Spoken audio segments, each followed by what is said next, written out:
Hello everyone, welcome to my home, my heaven.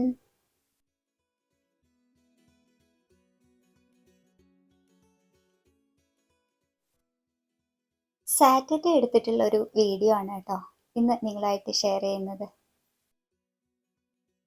Saturday എന്ന് പറഞ്ഞാൽ തന്നെ അറിയാലോ അല്ലേ, സ്കൂൾ ഓഫീസൊന്നും ഇല്ലാത്തതുകൊണ്ട് കുറച്ച് റിലാക്സ്ഡ് ആയിട്ടുള്ള ഒരു ദിവസമാണ് കേട്ടോ.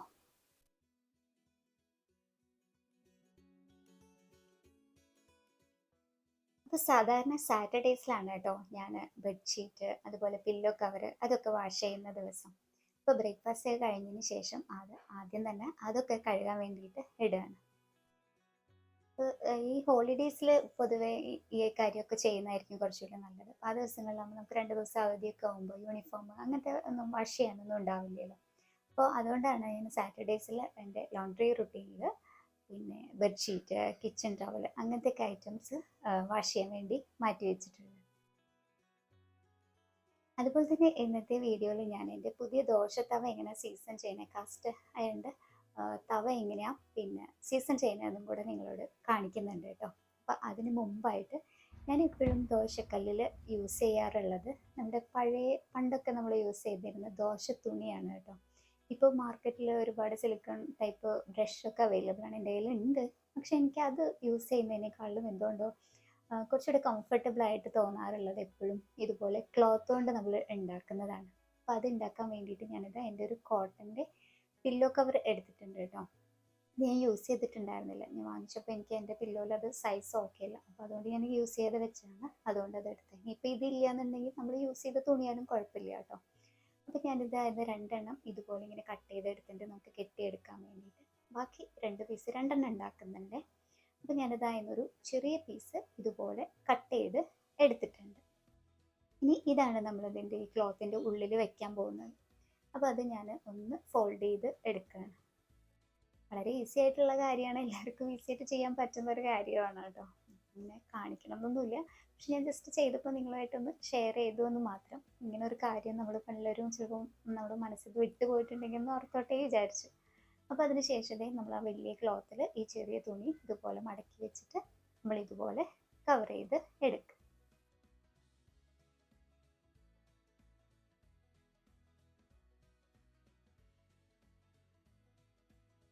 ജസ്റ്റ് യൂസ് ചെയ്യുമ്പോൾ നമ്മുടെ കൈയൊന്നും പൊള്ളാതിരിക്കണം, അത്രേ തന്നെ ആവശ്യമുള്ളൂ. അത്ര ഭംഗിയോടെ ഉണ്ടാക്കണമെന്നൊന്നുമില്ല, കാരണം നമ്മുടെ കിച്ചണിൽ നമ്മൾ യൂസ് ചെയ്യുന്നൊരു കാര്യമല്ലേ. അതിനുശേഷം നമ്മളിത് കട്ട് ചെയ്തെടുത്ത ക്ലോത്ത് കൊണ്ട് ഇതുപോലെ ഒന്ന് കെട്ടിയെടുക്കുക. ഈ കെട്ടിയെടുത്തിട്ട് കുറച്ച് ബാക്കി വരുന്ന മോളിക്ക് ഇതുപോലെ ഇങ്ങനെ ചുറ്റി ചുറ്റി എടുക്കുകയാണെങ്കിൽ നമുക്ക് അത് ദോശക്കല്ലിൽ പുരട്ടുന്ന സമയത്ത് നമുക്ക് പിടിക്കാനുള്ളൊരു ഭാഗമായിട്ട് മാറ്റാം കേട്ടോ. അപ്പോൾ അതുകൊണ്ട് ഇങ്ങനെ ചുറ്റിയെടുത്താൽ കുറച്ചുകൂടെ നന്നായിരിക്കും. അതിനുശേഷം നമ്മൾ ഇതുപോലെ കെട്ടിയെടുത്തിട്ട് ബാക്കി വരുന്ന പാർട്ട് ഉണ്ടല്ലോ അത് നമുക്ക് ഇതുപോലെ കട്ട് ചെയ്ത് കളയാം. അപ്പോൾ നമുക്ക് ഈസി ആയിട്ട് ഒരു 2 മാസം 3 മാസമൊക്കെ ഈസി ആയിട്ട് ഈ ഒരെണ്ണം കൊണ്ട് തന്നെ നമുക്ക് യൂസ് ചെയ്യാം. നമ്മുടെ വീട്ടിൽ എപ്പോഴും ഉണ്ടാവുന്ന ഒരു സാധനമാണല്ലോ കോട്ടൺ ക്ലോത്ത്.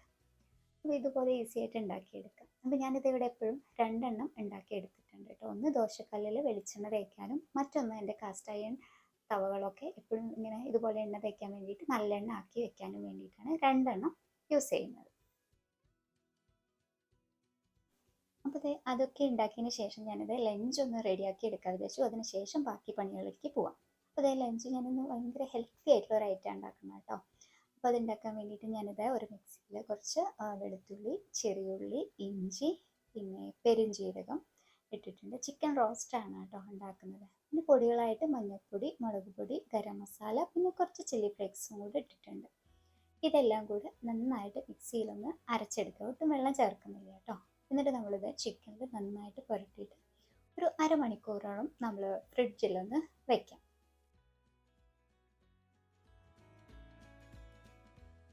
അതിനുശേഷം ഞാനിത് ഫ്രൈഡ് റൈസ് ഉണ്ടാക്കുന്നത്. അപ്പോൾ അതിന് വേണ്ടിയിട്ടുള്ള റൈസ് ഒന്ന് വേവിച്ചെടുത്തിട്ടുണ്ട് ആദ്യം. അതിനൊപ്പം തന്നെ എനിക്ക് വേണ്ട വെജിറ്റബിൾസും കൂടെ ഒന്ന് കട്ട് ചെയ്തെടുത്തിട്ടുണ്ട് കേട്ടോ. പിന്നെ കോണും കൂടെ ചേർത്തിട്ടുണ്ട് കേട്ടോ. പിന്നെ അതിലേക്ക് വേണ്ടത് നമ്മുടെ വെളുത്തുള്ളിയും അതുപോലെ തന്നെ നമ്മുടെ സ്പ്രിംഗ് ഒണിയനാണ്. സ്പ്രിംഗ് ഒണിയൻ നമ്മൾ നമ്മുടെ വീട്ടിൽ ഒരു ഗ്ലാസ്സിൽ വെള്ളത്തിൽ ഉണ്ടാക്കിയെടുത്തതാണ് കേട്ടോ. ഇനി വരുന്നൊരു വീഡിയോയിൽ ഇത് എങ്ങനെ ചെയ്താന്ന് ഷെയർ ചെയ്യാം കേട്ടോ. അപ്പോൾ ഇതായിരുന്നു കുറച്ച് സ്പ്രിംഗ് ഓണിയനും കൂടെ കട്ട് ചെയ്തെടുത്തു. പിന്നെ കുറച്ച് വെളുത്തുള്ളിയും കൂടെ അരിഞ്ഞു വെച്ചിട്ടുണ്ട്.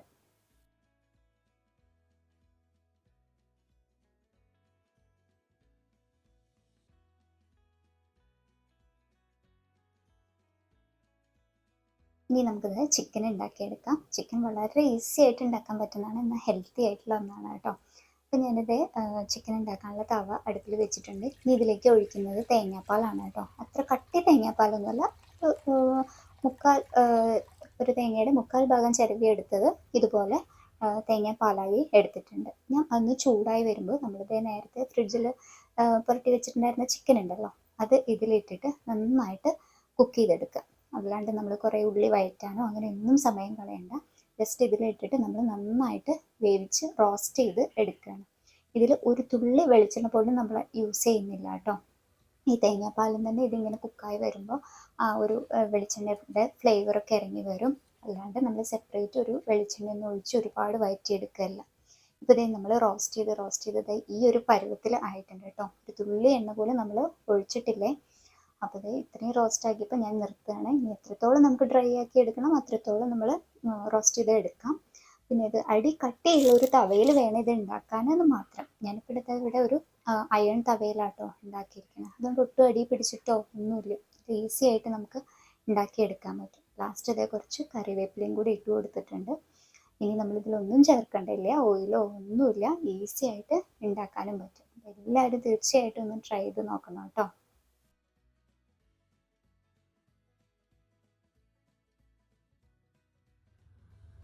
അപ്പോൾ അതിന് ശേഷം ഞാനിത് ഫ്രൈഡ് റൈസും കൂടി ഒന്ന് ഉണ്ടാക്കിയെടുക്കുകയാണ്. ഇതെല്ലാവർക്കും അറിയാമല്ലോ, ഈസി ആയിട്ട് ഉണ്ടാക്കുന്ന ഒരു ഐറ്റമാണ്. ഞാൻ ജസ്റ്റ് ഓയിൽ ഒഴിച്ചിട്ട് അതിലിത് നമ്മുടെ ഗാർലിക്കും സ്പ്രിംഗ് ഓണിയനും കൂടി ഇട്ടിട്ട് ഒന്ന് വഴറ്റിയെടുക്കുകയാണ് കേട്ടോ. അതിനുശേഷം നമ്മൾ നേരത്തെ കട്ട് ചെയ്ത് വെച്ച വെജിറ്റബിളും കൂടെ ഒന്ന് ചേർക്കുന്നുണ്ട്.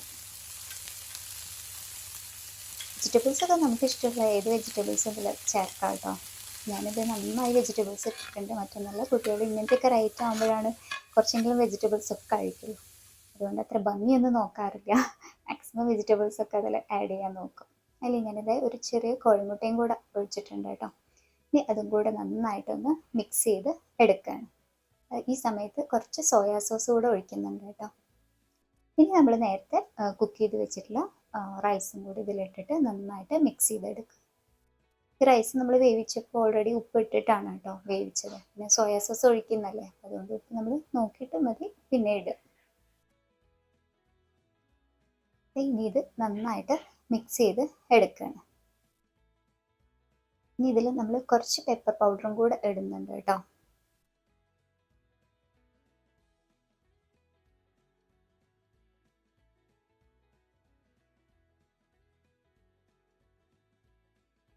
പെപ്പർ പൗഡറും കൂടെ ഇട്ടിട്ട് നന്നായിട്ട് മിക്സ് ചെയ്തെടുക്കുക.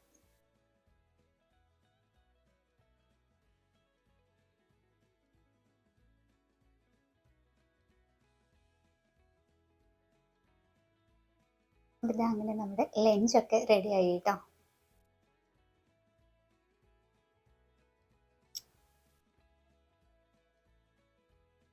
ഇത് ലഞ്ചൊക്കെ കഴിച്ചതിന് ശേഷം ഇനി നമ്മളിത് നേരത്തെ പറഞ്ഞ പോലെ നമ്മുടെ തവയൊന്ന് സീസൺ ചെയ്യുന്നതും കൂടെ ഒന്ന് കാണിക്കാം.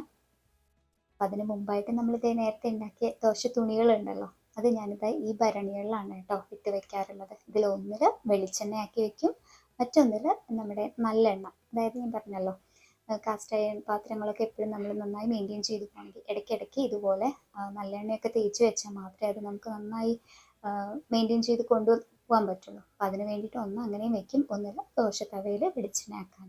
ഇതുപോലത്തെ 2 ഭരണിയിലാണ് ഞാനിത് രണ്ടും എണ്ണ ഒഴിച്ചിട്ട് സൂക്ഷിച്ച് വെക്കാറുള്ളത്.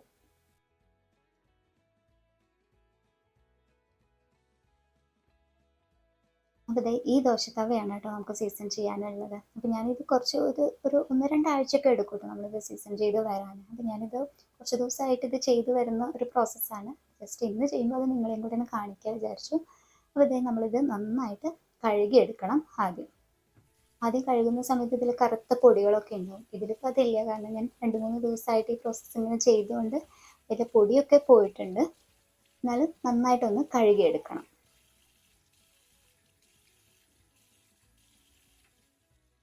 ഇനി നമ്മളിത് സ്റ്റൗവിൽ വെച്ചിട്ട് നന്നായി ചൂടാക്കിയെടുക്കുക. ഇപ്പം ഇതേ അത്യാവശ്യം നന്നായി ചൂടായി വന്നിട്ടുണ്ട് കേട്ടോ. ഇനി ഇതിൽ ഞാൻ എള്ളെണ്ണയാണ് കേട്ടോ യൂസ് ചെയ്യാറ്. എപ്പോഴും സീസൺ ചെയ്യുമ്പോൾ എള്ളെണ്ണയാണ് നല്ലത്. അത് എള്ളെണ്ണ നന്നായി ഒഴിച്ചതിന് ശേഷം നമ്മൾ നേരത്തെ ഉണ്ടാക്കിയ ദോശ തുണി ഉണ്ടല്ലോ, അതുകൊണ്ട് നന്നായിട്ട് പാത്രത്തിൽ നന്നായി തുടച്ചെടുക്കുക. ഉള്ളിലും പുറത്തുമൊക്കെ നന്നായി തുടച്ചെടുക്കണം കേട്ടോ.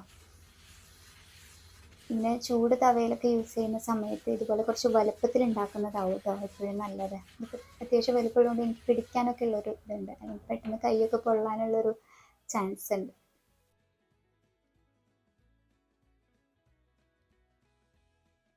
പിന്നെ നല്ല കാസ്റ്റ് അയൺ പാത്രങ്ങൾ എപ്പോഴും ചൂടായി കഴിഞ്ഞാൽ പിന്നെ ഭയങ്കര ചൂടായിരിക്കുമല്ലോ, അതുകൊണ്ട് എപ്പോഴും ഇത്തിരി വലുപ്പത്തിൽ ഉണ്ടാക്കുന്നതായിരിക്കും നല്ലത്.